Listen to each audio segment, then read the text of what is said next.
తిరిగి బియ్యం ఎందుకు లేదు? ఈ దేశ పౌరులే కదా. అలాగే ఉల్లిపాయలకు సంబంధించి మహారాష్ట్ర మార్కెట్లో ఉన్నటువంటి బిజినెస్ మనకి ఇక్కడ ఉంటుందా?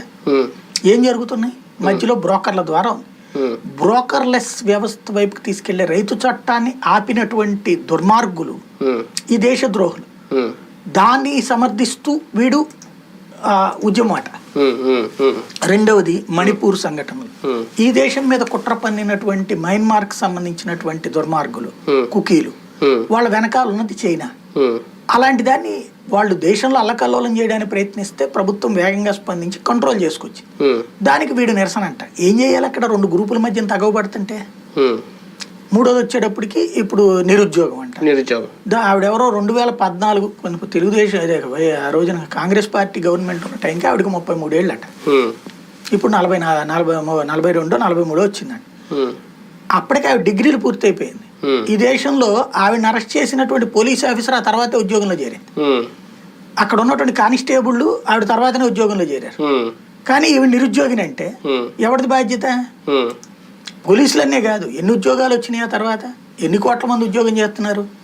పని పాట చేయకుండా అమ్మ బాబులు ఇచ్చిన డబ్బులతో దర్జాగా బతికేస్తూ దేశాన్ని ఉద్ధరిస్తామని ఉపన్యాసాలు ఇచ్చుకునేటువంటి మూర్ఖుల సమూహం.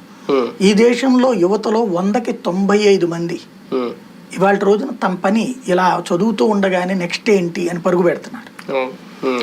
ఆ నెక్స్ట్ ఉద్యోగాలకు సంబంధించినటువంటి దాంట్లో వాడు చదువుతుండగానే దాంట్లో పార్టిసిపేట్ చేస్తున్నాడు. క్యాంపస్ ఇంటర్వ్యూలు ఏదో ఒకటి పరుగులు పెడుతున్నాడు. ₹1 సంపాదించేవాడు ఉన్నాడు, 50 కోట్లు సంపాదించేవాడు ఉన్నాడు, విదేశాలకు వెళ్ళి సంపాదించేవాడు ఉన్నాడు.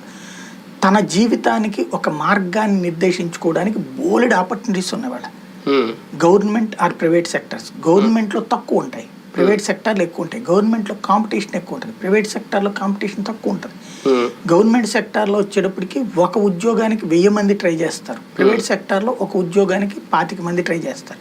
ఆ 25 మందిలో అందుకోవడం సులభం అవుతుంది. కానీ మోడీ వచ్చిన తర్వాత మోడీ మార్క్గా కనిపించే అంశాలు చాలా ఉన్నాయి. చట్టాల విషయంలో కానీ, ఒక అయోధ్య అంశం కానీ, లేదంటే ట్రిపుల్ తలాక్ కానీ, కామన్ సివిల్ కోడ్ కానీ, ఇలాగా అంటే ఒక్కొక్కటి ఆయన మార్క్ మోడీ అని. కానీ ఒక పర్టికులర్ ఒక సెక్టార్ మోడీ నిర్ణయాల్ని వీటిని వ్యతిరేకిస్తుందా? దాని పరిణామమే పార్లమెంట్లో ఈ అలజడికి కారణమా? అది డెమోక్రసీలో ఎప్పుడు సహజం. విభేదం అనేటువంటిది లేని